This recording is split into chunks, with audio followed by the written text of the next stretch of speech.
My husband and I moved our son into college, into his apartment for the last time because he's a senior and we're so excited. A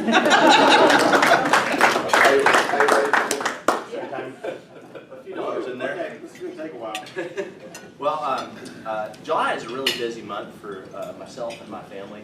Starts out with me being born at the very beginning of the month, and then it follows suit that Cheryl and I's 16th anniversary was the 5th of this month. And we celebrated our newest, that'll be our 5th boy coming into the world on July 11th. It was about 5 days in the NICU, so a little bit of a touch and go for a bit, but he's home and healthy and doing good, and we're excited to have him there. And my second son, Sterling, his birthday is the 17th, so it's definitely a very busy household and really awesome.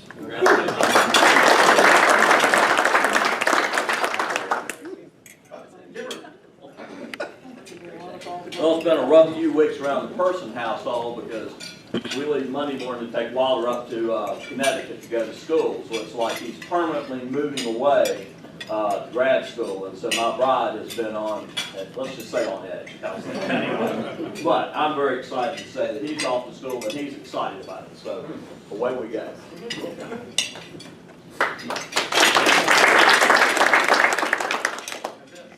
Well, there was a new baby in the family, and one of the grandchildren came up to Grandpappy, and she said, where'd the baby come from? And Grandpappy's philosophy is, if you're old enough to ask, you're old enough to know. So he got a book down, and he went through the whole thing. By the time Grandpappy was done, the poor child was crying. And he's like, what's the problem? And she said, I just want to know which hospital.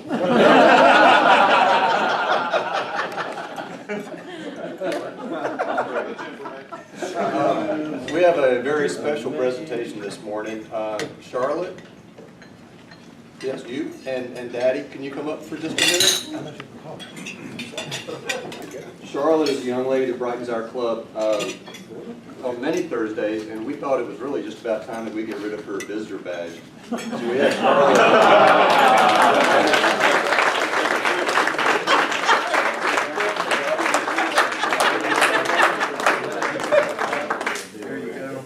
That one anymore. Now, Charlotte, this is a red badge, so you're going to need, as Frank can tell you, there's certain there's a list of requirements you have to go through. I know that I've seen you at many street cleanups, so maybe you get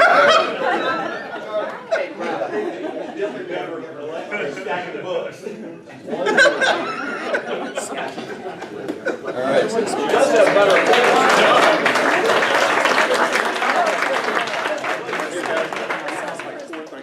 Matthew, I'd heard DSS was going to start showing up at our service functions to make sure we weren't, trying to child labor law. They're easy for us. I think we've got just a minute for maybe a round of the feud. Oh! Like Conrad's asked for it. Let's play the feud.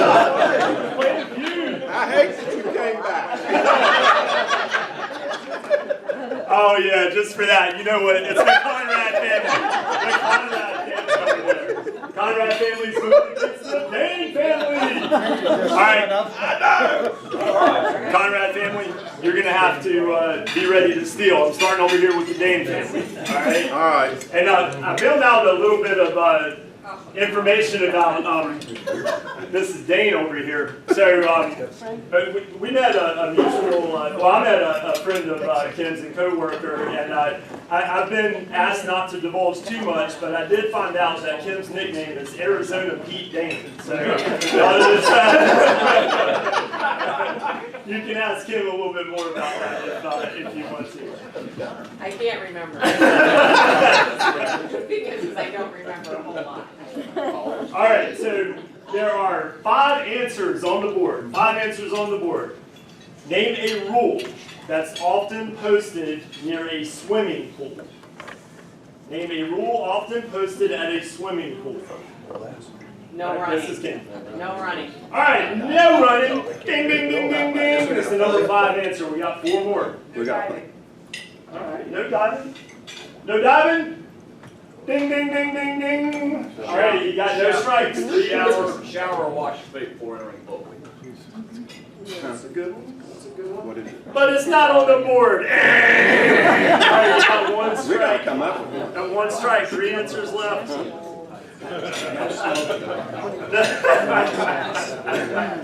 No smoking at the pool, then? Like, what kind of pools do you go to? Church pool. All right, no smoking. All right, Reed. And in Reed's introduction, they've got to tell you, Reed's also the district governor's son. That's right. He knows a little bit about Rotary. He knows a lot. All right, Reed, so we got 2 strikes. There's no pressure here. We got 2 strikes and 3 answers left on the board. No glass. Oh. No glass. No glass in the pool. Also a good answer. Y'all have given some good answers, and you've also given 3 wrong answers. All right, we got a chance to steal, Conrad Family. Hey, before we do this, can you stand up and show everybody those socks? Look at those socks. Yeah, socks. They look like the feet that were hanging out when the Wicked Witch of the West got crushed. All right. No lifeguard, no. No pets, no lifeguard. All right, there's 3 answers left on the board, guys. Need an answer. 3, 2. Oh yeah. The hours of the pool. Closing at a certain time. Okay, so name a rule that's often posted in your swimming pool. And we're going with the hours of the pool. All right, Dane Family wins it. Dane Family wins it. All right, so the number 1 answer was no peeing in the pool. Y'all can't be peeing in the pool. That was the one I had in my mind. The number 2 answer was no kids without parents, and the last one was no food. No food at the pool. Can't be eating at the pool. I have never seen a posting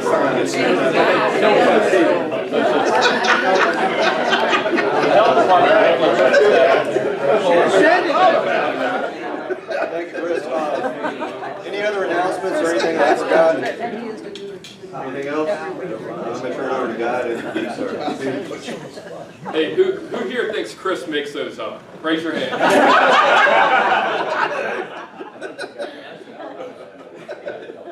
So I'm excited to introduce Matt and Malay. They're our speakers today. They're with a group called VentureSouth, and their motto is, which you guys will love this, make money, have fun, do good. So we can get behind all of those things, right? Matt has a BA in economics from Chapel Hill. He then became a trader and went to Duke to get his MBA. How'd that work out for him? So far, so good. Who do you root for? Oh, yeah. So it depends on the crowd around me, but typically I'm a Carolina fan. And Malay has been true to Duke his whole career. He got a bachelor's and get this in electrical engineering and biomedical. Ooh, wow. And then an MBA from Duke. Both highly educated, two incredibly smart guys, going to talk to us about VentureSouth and angel investment. There you go.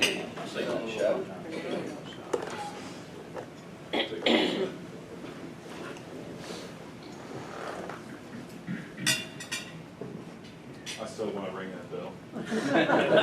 So good morning. Thank you for. That's so tempting. I'm going to try. But if I see anybody nodding off, I'm going to tell you I'm whacking it hard. So thank you for having us this morning. My name's Matt Bailey. This is Malay Shah. We're thrilled to be here. We're not going to talk about peeing in the pool. Which I got to tell you, depending on the pool you go to, that should be assumed as a rule, right? I think that one needs to be written. Like maybe if that needs to be written, the people there. Anyway, so we're gonna talk about angel investing today, and I'm actually really pleased we got a couple of our group members in the room, and so they can testify later as to whether or not what we tell you is actually true. You have a clicker? Yep. All right. So let's simply start. Right, with what is angel investing, right? That's a great place to start.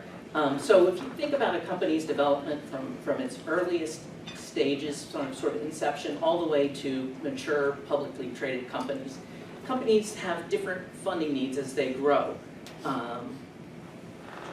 And so if we, at the very, very earliest, when you're just beginning and you're raising maybe 100K or less, there's a lot of funding sources that are non-dilutive available to you. So you've got government grants, you've got crowdfunding, you've got friends and family. We like to say friends, family, and fools because that's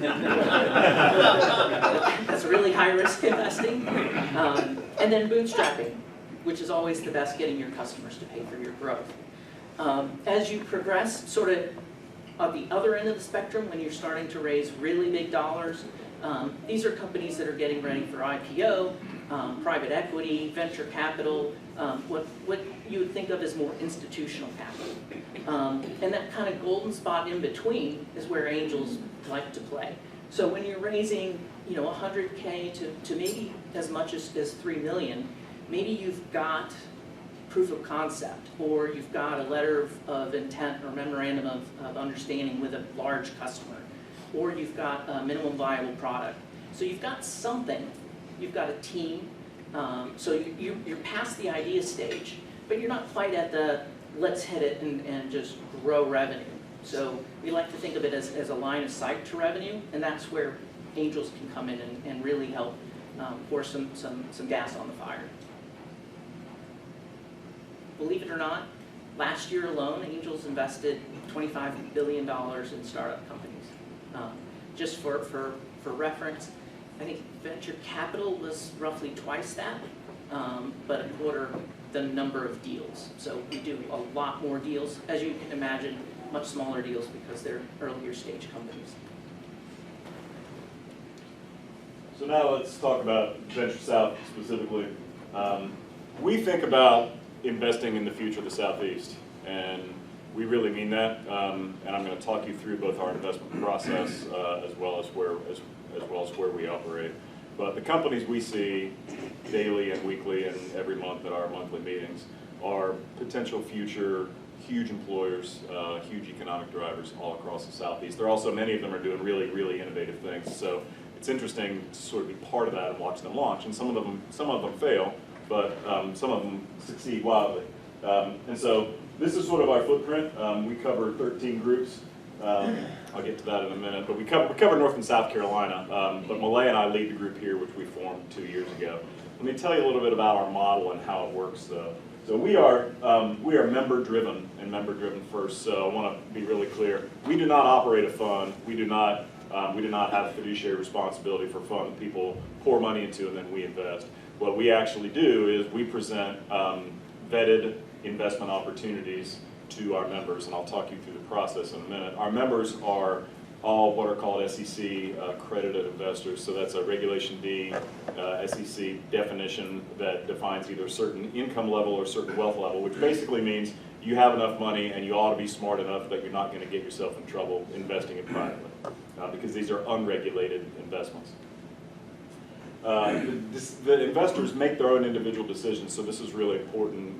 Malay and I, and we have a broader team that we work with, actually look at, vet, and do the due diligence on the investments on the companies. The companies come and present, and the investors make their own individual investment decisions at each meeting. We meet 10 times a year, and we do that locally. We bounce between a couple of different locations, but we organize the meetings so much like you guys do on a weekly basis. We do it on a monthly basis. We don't do it in July because basically nobody shows up. And November and December, we tend to combine that meeting into one. And actually, the last couple of years, we've done it across our whole system. So last year, our meeting in Greenville, South Carolina, we had between 150 and 200 angel investors all in one place at one time, which is really, really cool to see. So you see you're part of a bigger movement, which sort of hadn't really quite dawned on me the way it does when everybody's in the same room. And then finally, we also have a nonprofit, a 501c3 that we do some investor and entrepreneur education with, and we have content there. We deliver that to our members and also to other groups. Let me walk you through the numbers. We need to update this a little bit. So we're about we're either 12 or 13 groups now. That number moves around a little bit. We're now north of 300 investors, I think. So it's a big network. And we're on our third fund. We do have a fund that we operate that sits beside our network. Our pipeline is huge. I mean, these are sort of the numbers on the companies we've looked at. But let me sort of walk you through a typical month. We see 50 to 60 deals every month. So that's more than a deal a day. A lot of them are really not worth the paper they're written on. We don't spend any more time on them other than to say thanks for expressing your interest in us funding you. But we skinny that down to a group of 4 to 6 that we look at pretty closely and invite into a screening committee meeting. A group of us looks at them closely. We have a monthly screening committee meeting. And then we skinny that down to 1 or 2 that we actually put in front of our group. So by the time companies are actually presenting in front of our membership, they're looking at less than 5% of the deal flow that we actually see. We've invested over $31 million in capital and 64 different companies. That's across multiple rounds. And our results have been actually really good. I mean, this is high-risk investing, so I want to be really clear about that. And this is a point at which I say past performance is not an indicator of future performance, right?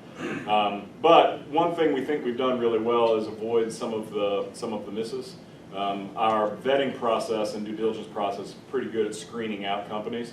And so our fail rate, meaning the number of companies we invest in that either go to zero or don't return our invested capital, is a little bit lower than other angel groups is, and that improves our overall returns.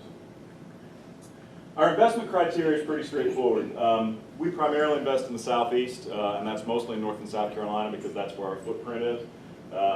We're early stage, as Malay described earlier. This is not just an idea on a white sheet of paper, but this is also not really a fully formed company with a huge revenue stream. It's kind of in between. This is growth capital.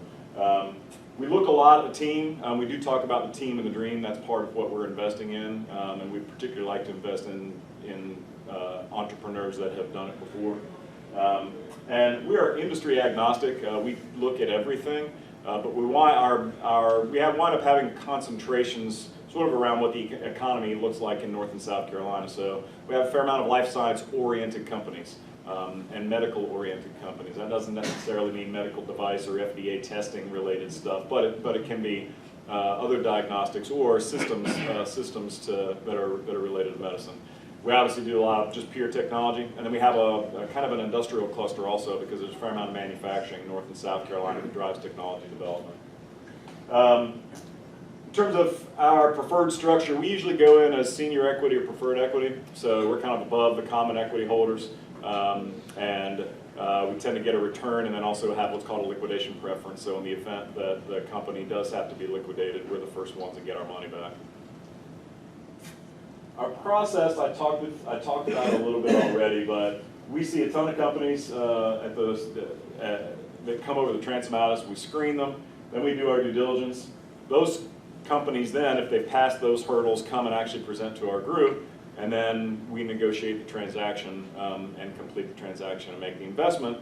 Part of our investment usually means a board seat if we're a lead investor, and so we have an ongoing management role, and the company has a responsibility to us to basically tell us how we're doing. It's called information rights. But we typically take a more hands-on approach because our goal is to really have these companies exit or go through another financial transaction inside the next 5 years. Talk about making money, having fun, and doing good. But first, let's talk about some industry benchmarks. So, in the spirit of past performance, blah, blah, blah, this is all academic research, so it's can't put it on us. We didn't do it. Look at the footnotes. But in all seriousness, this is highly risky investing. If you look at a couple of different research papers over the last few years, 50 to 60% of the investments that you'll make in this category will go to zero. So those are the huge bars at the bottom. But portfolio theory tells us that if you make 10 bets and one of your bets is a 10 to 20x, you'll make enough to offset those losses. And so, this is something where you can't just sort of pick one or two. You really need to build a portfolio. That being said, average returns are pretty impressive. You know, a 2 to 3x return on invested capital in the mid-20s is not unusual. However, as I said, it's risky. These are liquid investments. These are not publicly traded, so there's a definite potential that you could be in some of these investments for 10 or 15 years. Our preferred, our sort of target is to be in and out in 3 to 5 years. But the FDA loves to slow you down. That's always a concern. As I said, it's the home runs that really make the returns for the portfolio. And diversification is the name of the game. So building a large portfolio is really the best way to ensure, I can't say ensure, increase the probability that you'll and then platform, you know, as Matt said, we have a very structured due diligence process. We usually try to draw in a few members who have subject matter expertise. We have a consistent scoring technique and rubric that we use across companies.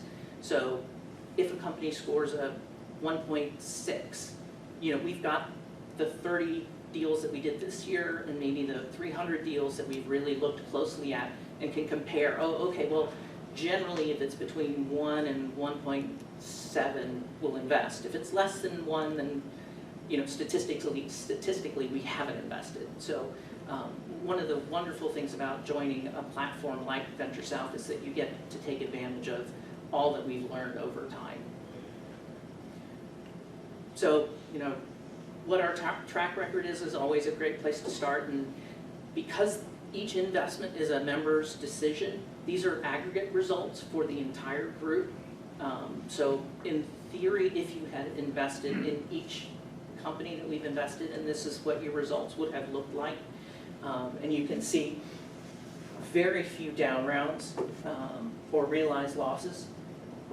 As I said on the previous slide, you know, 50 to 60% losses is not uncommon. So we're well below that. It's early days, so we expect that number to go up over time. But we're particularly pleased that that number is so small to begin with. The sort of fail fast and fail often sounds great. It's a great soundbite, but that doesn't really apply to the Southeast as much as it does to the West Coast. And so our flavor of angel investing might be a little lower risk and therefore a little bit lower return. But I think that's more appropriate for what investors in this part of the country want. We've had some realized gains. Some have been incredible on an IRR basis. We've had a couple where we've been in and out in less than 6 months and doubled our invested capital. Those are unusual, but they certainly help the overall portfolio. We've also had some, I think last year we had a 9? Target farm is 9x. A 9x, and that was less than 4 years. Yeah. So we always like to talk about our successes. Everybody. Yeah. Okay. Oh, cool. So this is a really interesting graphic about where job creation really comes from. And in simple terms, if you look at the blue line, which is all the job creation, that's startup firms. This is 1977 through 2014, I guess. And established firms, you can see peaks and valleys, right? And the valleys are basically tied to economic downturns. And you can actually, you know, if you read the headlines this week, there's a headline this morning in the Wall Street Journal that Nissan's going to lay off 12,000 people, and GM has just done the same thing, and Ford has just done the same thing. These are cyclical businesses, right? And yet what you see very consistently year over year is small companies drive job creation. And that's all across the U.S. economy. So to the degree that we're actually supporting that, that feels good, but this is the facts, right? And these are the companies that absorb the talent that gets laid off and redeploy it and reapply it in a way that's productive for our economy. So I love this slide. Job creation and what we do is, I mean, we actually track this, right? And we've created over 500 jobs in the Southeast in the last 5 or 6 years. And we'll continue to do that. And so that, again, you know, it's not the primary reason we do this, but it's a secondary benefit that we like to be part of. So here's your chance to grab a halo and join the movement, right? So let's talk about really the 3 reasons, and Guy set this up at the beginning. The 3 reasons that we do this, and this is probably worth stepping back. I'm sort of an accidental angel investor, to be honest. Somebody invited me to a meeting. I wound up leading a due diligence team, made an investment, met Malay, and along the way we met the guys who had formed and were running VentureSouth. Malay and I kind of looked at each other and looked at what they were doing and thought, gee, that's a really good model for making money for the investor, but also it's a really good model for the entrepreneur, and maybe we ought to do that here. And so that's 2 years ago that we decided to do that, and it's been a super good ride. Making money is table stakes. I mean, if ultimately over time our portfolio isn't profitable and our investors don't get returns back, then we're out of the game, right? They'll go find something else to do with their money. So for us, making money is table stakes, and so that's why we're very good and pretty process oriented and as close as we can be to scientific about how we run the due diligence process. But there are other reasons to do this too, and frankly, we do have a lot of fun. We have a lot of fun with each other. I mean, it's not dissimilar to the interactions we saw before breakfast this morning in this room. It's not an exclusive club. There are people with different points of view from different parts of life and walks of life in our group and across our whole network.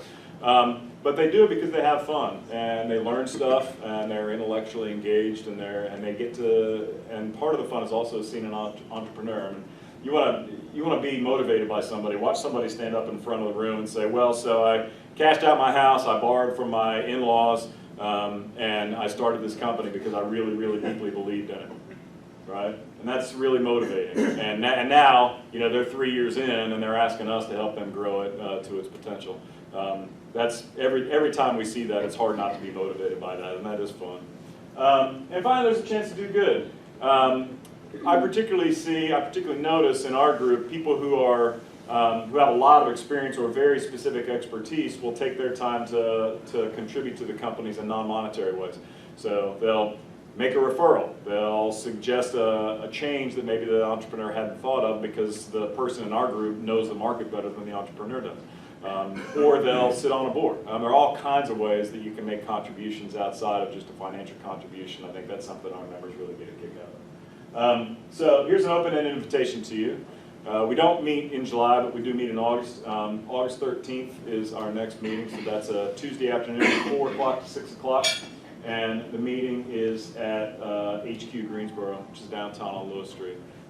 We'd love for you to attend, so we can get the details to you, but we do need to know if you're going to come, just so we have kind of enough space. But there'll be other opportunities too, and so please come join us, come kick the tires. That's generally the best way to figure out if this is a good fit for you. And with that, we'll open it up to questions. You answered my first one, as to whether the meetings are open to the public. Guy wanted to know if it was an open bar. And I will, if y'all want to go, if anybody wants to go, I will facilitate getting the information to everybody, and and I will let them know who wants to go to help us. If I know I'm gonna go, at least the back half. Yeah, I mean, so the open to the public is sort of not entirely open to the public, right? Meaning that we don't want just anybody walking in. We want somebody walking who's truly interested. And so we don't advertise, right? And this is a pretty exclusive group in this room. But except for Walt. Yeah, but do we like new people to come in? Yeah, for sure. Yes. Can you talk about any of your home runs? Sure. How about it? You were in Target, were you? I don't know Target as well. So there's a woman whose name is Meg Powell, who's a serial entrepreneur who has done a couple of pharmaceutical-related businesses. She's in Chapel Hill. She happens to have been a B School classmate of one of our colleagues. And this is actually a classic VentureSouth story. She kind of started and ran and sold a business and then decided to do another kind of clinical testing business. And she called us and we wound up being a lead investor. And as we described briefly earlier, over a period of, I think it was really closer to 3 years, and we made 9 times our money back. Meg is a really, really good, experienced entrepreneur who knew exactly what she wanted to do and had the team to do it. And she took some of her team from her old business and just did a new business. And now she's in a position now where she doesn't have to work if she doesn't want to, but she's actually now taking board seats on a couple of our kind of medical and pharma related businesses to provide guidance and oversight, because she's been through 2 exits, and frankly most entrepreneurs don't get to experience that. So that was a huge success. I sat on a board of a company a couple of years ago that was an aerial image processing company for kind of farmland. It basically diagnosed crop health from satellite imagery, and we sold it to Syngenta. Syngenta's building a platform to manage farmland, and this was a very technical solution to a broader platform as a part of a broader platform they needed. Was that a huge win?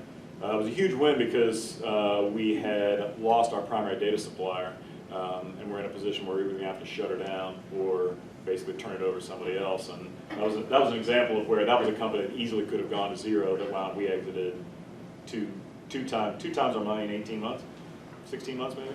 So that's a 50% IRR. That's a pretty good portfolio driver. I'll take that every day of the week. You might have seen the new electric buses driving around Greensboro, Proterra. That is one of our portfolio companies that we, VentureSouth, invested in very, very early on. We hope that it will be IPOing later this year. I've heard that for the last 2 years, so take it for what it's worth. But that's another example of a home run. What's the typical size of an investment by one of your members? Average investment size per member is about $15,000 per deal. Minimum investment size is $5,000. Our group, collectively, our average investment into a company now is north of 500. Probably. So about $500,000. I'm thinking just what we're doing capital calls on right now, right? We've got three investments we're doing capital calls on right now, and I think they are 900, 400, maybe 600. So that's kind of the level we're operating at right now. How do you measure 9 times? Do you get ended up with stock, or are they profit sharing? Oh, that was cash out. That's cash on cash return. Yeah. Okay. Yes, sir. You mentioned that the investor chooses the various companies they want to invest in, but how do you reconcile that with diversification? Yeah, it's up to the investor, and we don't force diversification, but we're presenting a pretty broad swath of investment opportunities. So some of our members invest only in stuff they really understand, so they're fairly concentrated. We've got a couple people who invest primarily in life sciences and health related stuff because that's their world. They know it. Okay, so if they want to double down, that's their choice. But if we present 20 deals roughly per year, if you say you like a quarter of the deals that you see, in 2 years you'll have a portfolio of 10 companies, which is kind of what we think is sort of the smallest number that starts to get that portfolio benefit. Everything after that is great. You listed something about a South Carolina angel invest tax relief. Could you explain a little bit more about that? Is that on capital return, or is there a limit on amount of time?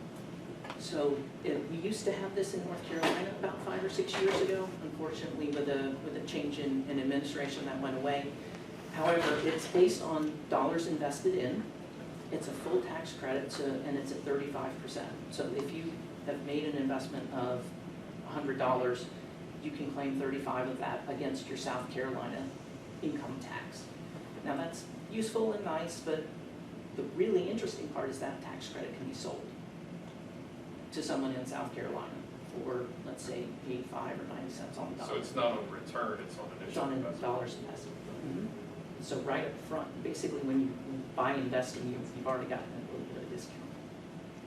What is the role of your funds? You sort of said that was a separate entity, but Yeah, so a fund is actually a great way for people to build a portfolio without having to think about it. So we have a fund that we're on our 3rd fund that invests alongside the network.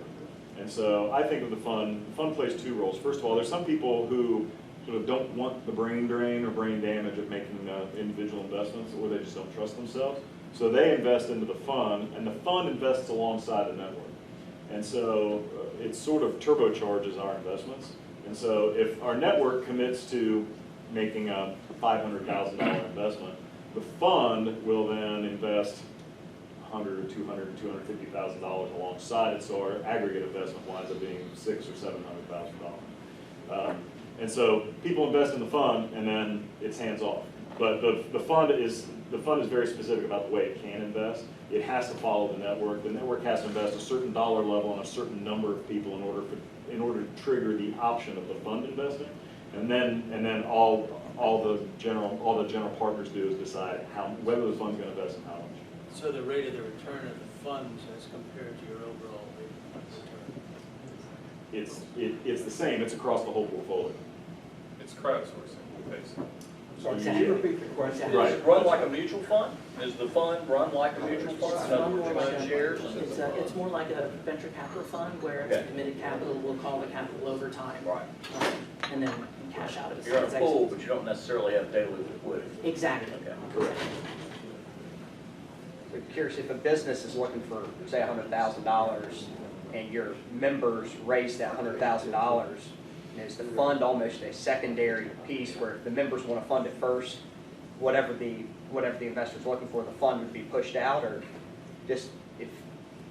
I don't think that's happened usually. Yeah, I don't know of an example when that's happened. So Anybody ever say, stop giving me money?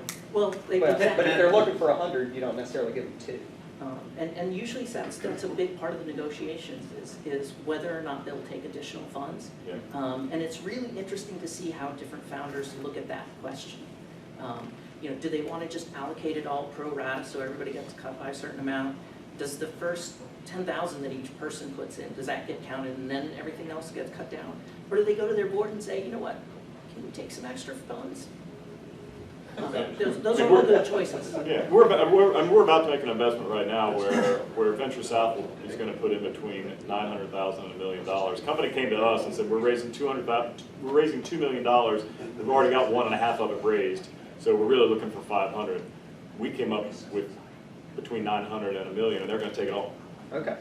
Because the choice for the investor, or for the entrepreneur, to some degree, is I'm probably going to need that money at some point. And fundraising is hard and exhausting. It always takes longer than you think it's going to, and it takes the CEO out of his or her seat. And so if they've got money on the table, oftentimes they will just go ahead and take it. And Malay's right, that becomes part of our negotiation. As you invest in a startup, how do you decide how much the investors now own of the company? Valuation is absolutely one of the most critical and in some ways fun part of the discussion. So what we think of is sort of a pre-money valuation. So if we say the company is worth $3 million today, which is a great kind of baseline, because this is really more of an art than a science. I mean, I guess you could do discounted cash flows, but these are companies that have no record to speak of. So we generally kind of start with a 2 to 3 and then kind of bump it up or down depending on traction, customer references, sort of the results of our due diligence. But we've invested in companies like the bus company Proterra. In the last round, we were investing at what, 800 million? So obviously that's a totally different investment profile than a company that's really just starting out. But since we know Proterra well, since we've been there since the beginning, it's just sort of a nice benefit to be able to invest in later rounds. But in terms of the percentage we own, and that's always part of the negotiation before we ever make an investment, and that's set up front. And part of what we present back to our investors or our members is here are the proposed terms of the deal. And we've typically skinnied that down pretty closely to exactly what it's going to be before we ever make an investment. I'm sure Matt may stick around for a couple of minutes for questions. Today is our first get to know Rotary after the meeting, so any guests that are around who would like to stick around and learn more about Rotary International and our club in particular, please stick around for a few minutes. Rob's going to say a few words. It won't take long if you're interested. And these guys will stick around for questions, I'm sure. We have one more thing for you guys to do. We have a Queen of Hearts raffle.